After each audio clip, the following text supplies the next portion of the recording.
Hello, world. Welcome to Americana. I'm your host, Willie Montague. Well, this episode definitely is not the news that they package for you. This isn't the script that they want you to follow. Here, we dig deeper. Here, we confront what others ignore. If you're ready for truth without a spin, you are most definitely in the right place. Stay with us today. This is Americana.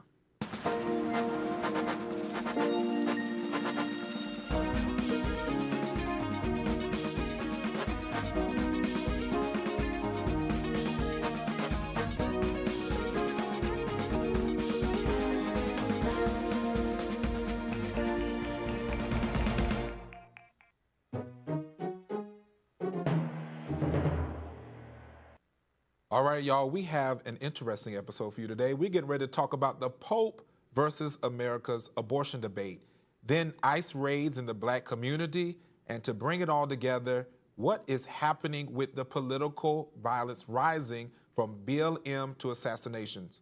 But we're going to bring it all together with a good friend of mine, Taj, who definitely has no problem speaking his mind. We have a lot coming up on today's episode, but you already know, drum roll, please. It is time to get into Willie's Take.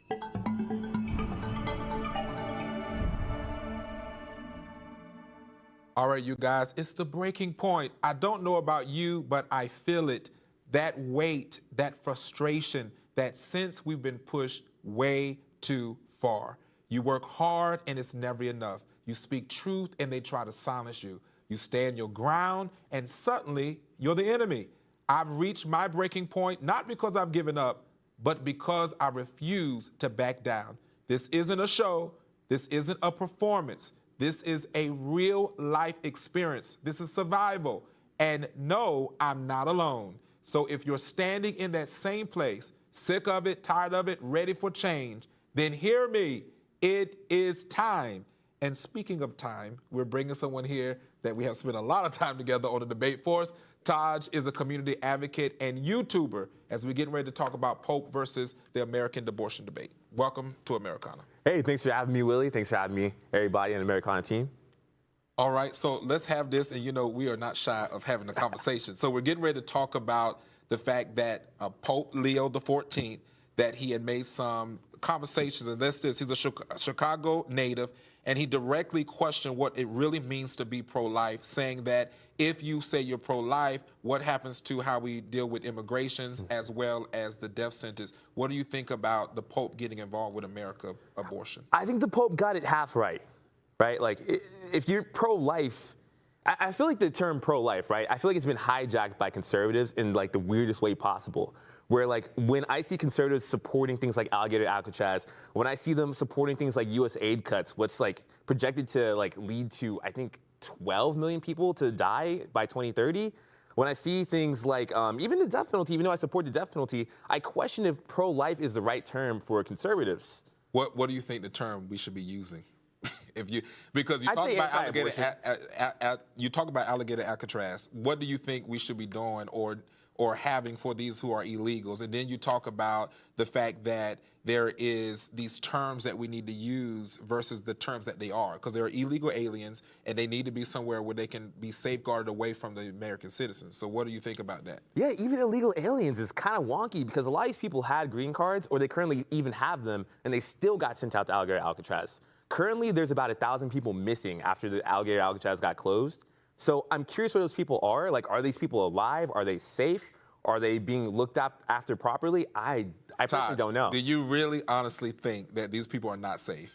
I don't know. I don't know where they are. And you don't know where they are. You know what? Tell us where they are. You know who you can ask, though? Congressman Maxwell Frost. He's very good at creating a dramatic scene. They didn't even let him inside. Well, because he's not a representative to be going in there. He's just a U.S. elected congressman. Yes. That doesn't mean he has the right to walk around. And so you No, here's the thing. They actually are allowed to walk around in there. For what? Without notice, they're allowed to go in there. What would be his purpose?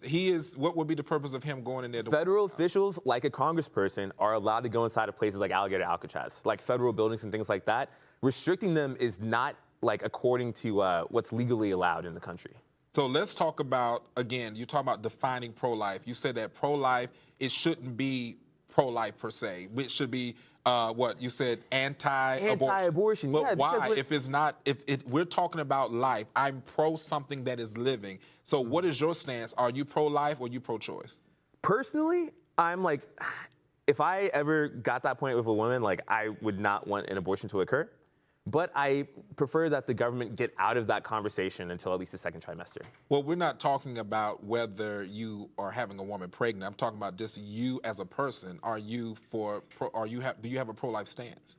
It's nuanced. So like I'm okay with first and second term like terminations of pregnancies. Once it gets to the third term, like after like 20 weeks, maybe 24 weeks, that's a bit wonky. I don't know if I can justify that. So you don't believe in life from conception?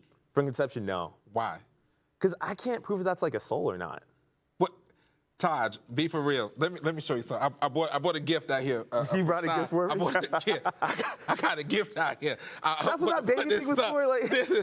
You don't think that this is a life? 664 black babies are aborted every day in America. So when you see the eyes, and those that can be able to see it, you see the eyes, you see the hands. You don't think that this is life at this stage? This is 12 weeks. Not necessarily. Taj. Like, is a sperm cell, is that life to you? Yes. That is, okay. Are you kidding me right now? When you were born from a sperm cell. I can't prove if a sperm cell has a soul or not. Like, well, I care about, as a Christian, I care about human souls, right? I want you to see this. This is the, hold on, Tyler, we're going to get to this. This is what we're talking about. And he's saying that he is sperm cell alive. I don't know what's going on with these people.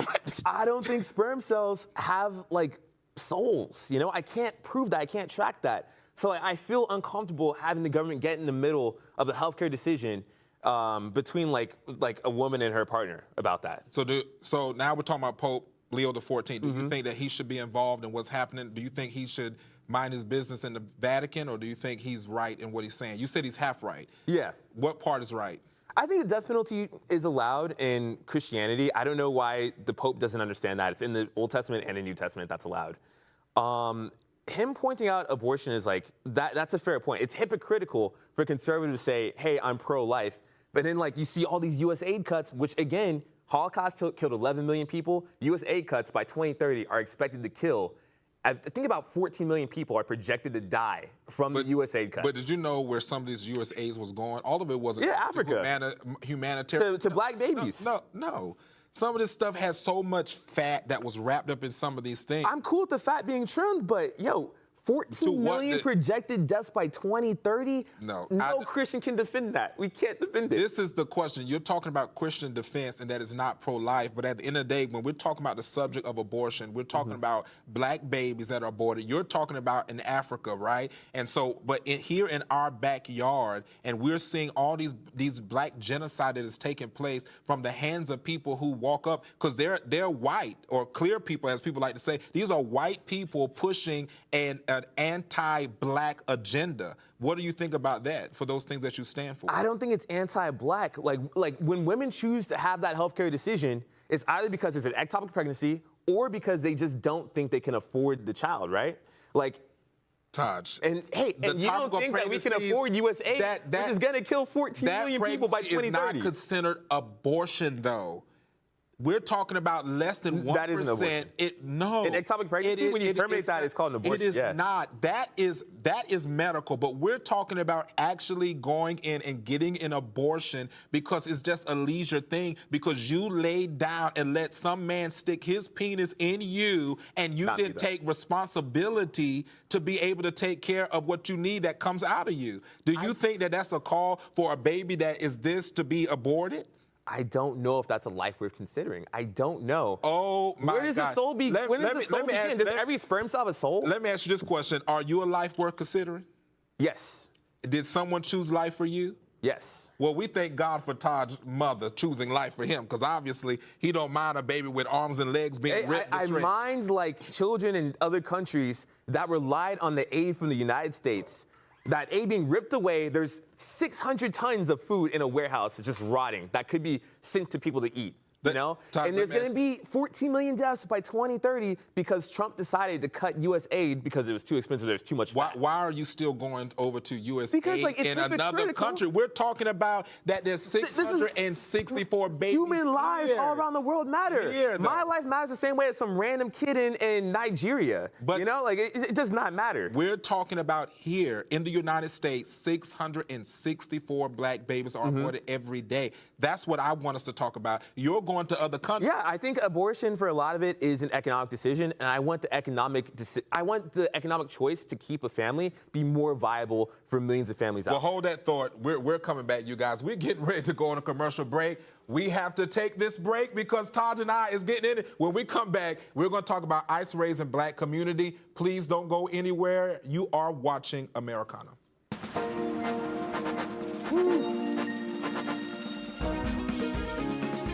I was wondering what that baby was for, man. I was like, oh, sorry, I can't. How about that? What?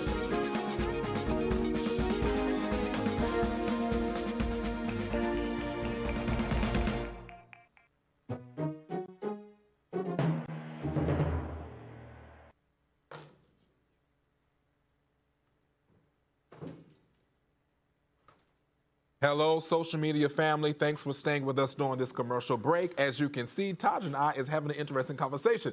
Don't forget to follow us on all platforms. And remember, you can catch us Monday through Friday at 6:30 p.m. on Comcast Xfinity, channel 1623. But I have a question for you. Is the Pope becoming woke? I absolutely think he is. Leave your answers and thoughts in the comment section below, and let's get back to the show.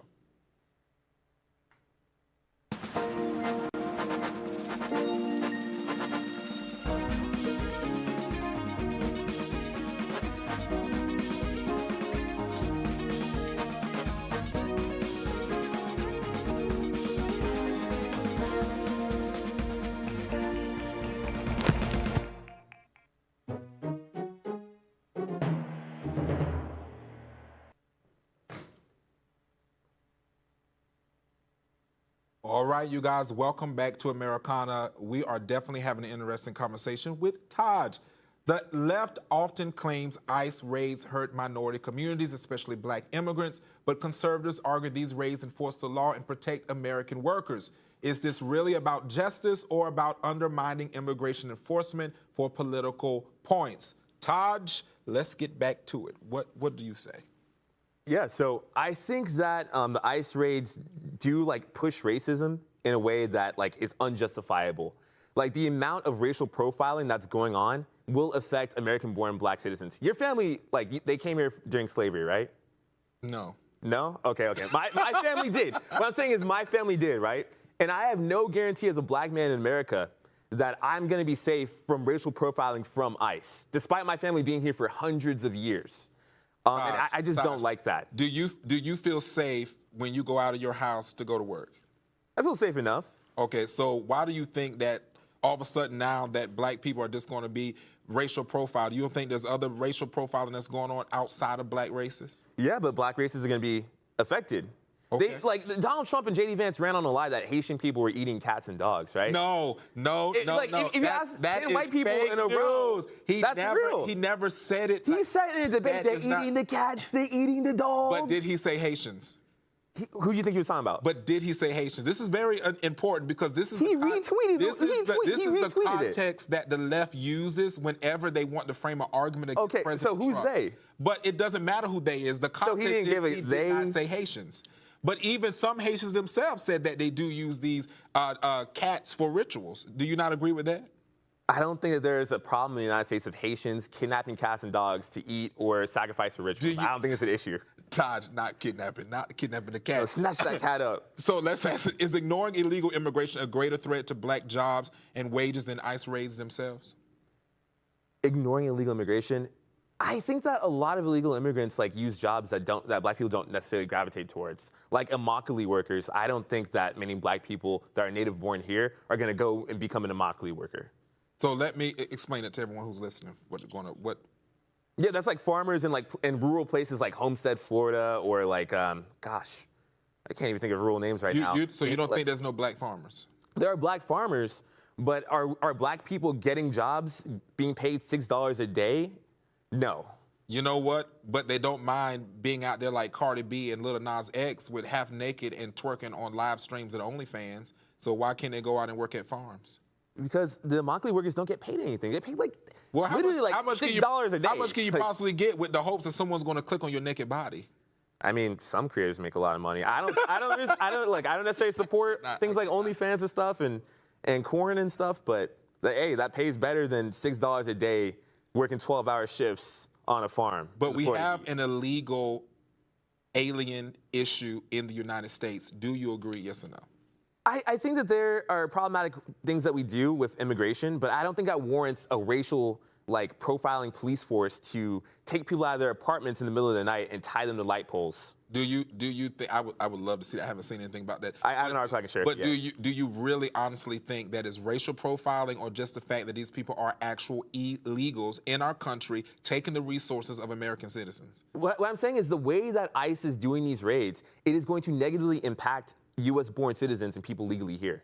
And I think that with anything negative in the United States, black people are going to get hit harder than our non-melanated. I don't say that. I mean, he just released more funds to HBCUs. Why don't we talk about the great things that this administration is doing for black communities? Because this past administration was there for 4 years and didn't give a rat's ass about anything that mattered to the black community.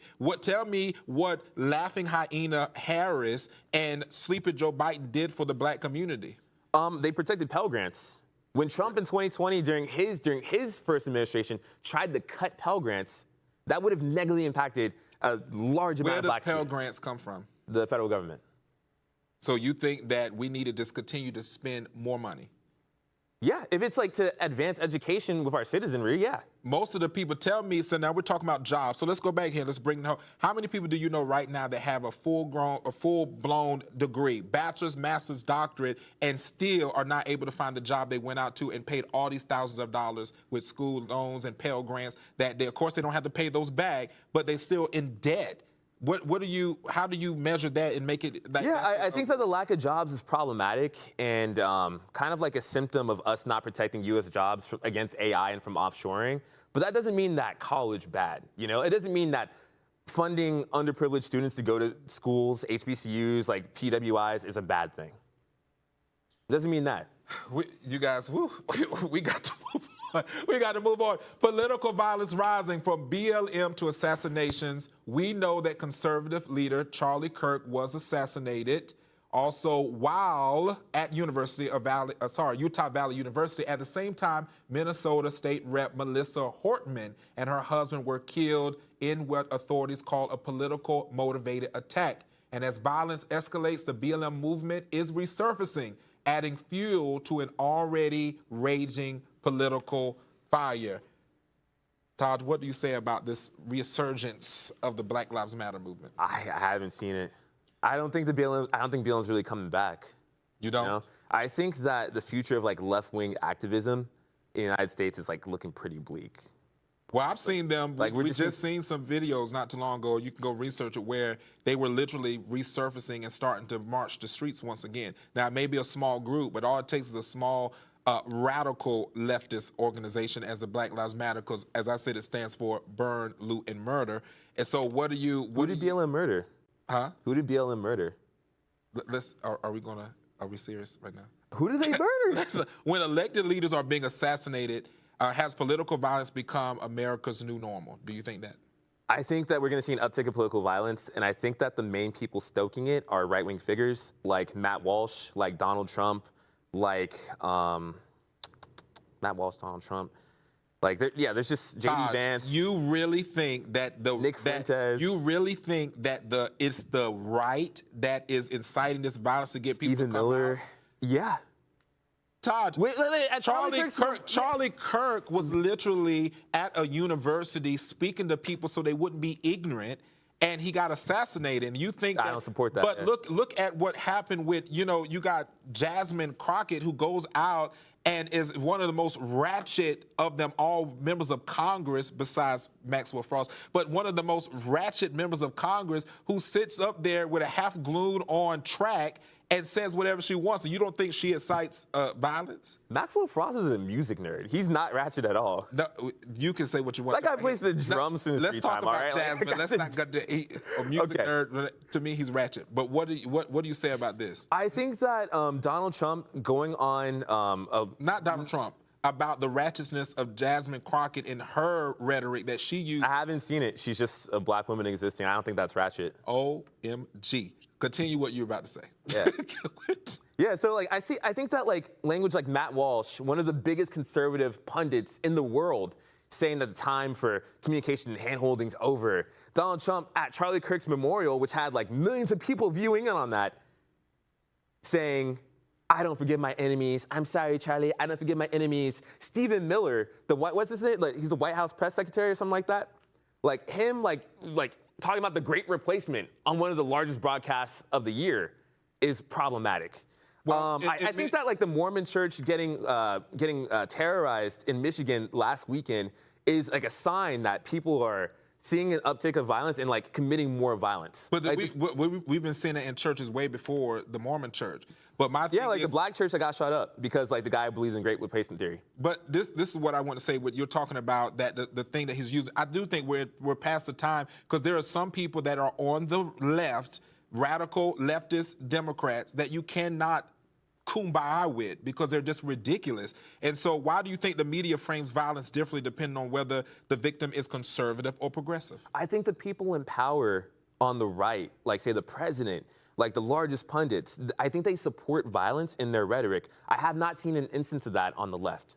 Oh, Taj, are you kidding me right now? You have countless number. If you go on X, formerly Twitter. Yeah, but these are losers in their basement. They don't have power. Well, these great. guys don't I'm glad you said it. He said it, folks. They are losers in their basement. And that's what I agree too. But my question is, name one politician, name someone with more than 100,000 viewers that has supported violence on the left. Jasmine Crockett, Where? Maxine Waters. She went up there and literally told them, yes. 85-year-old Maxine Waters. It don't mean just because she's wearing dentures doesn't mean that she don't have it out for the right wingers, okay?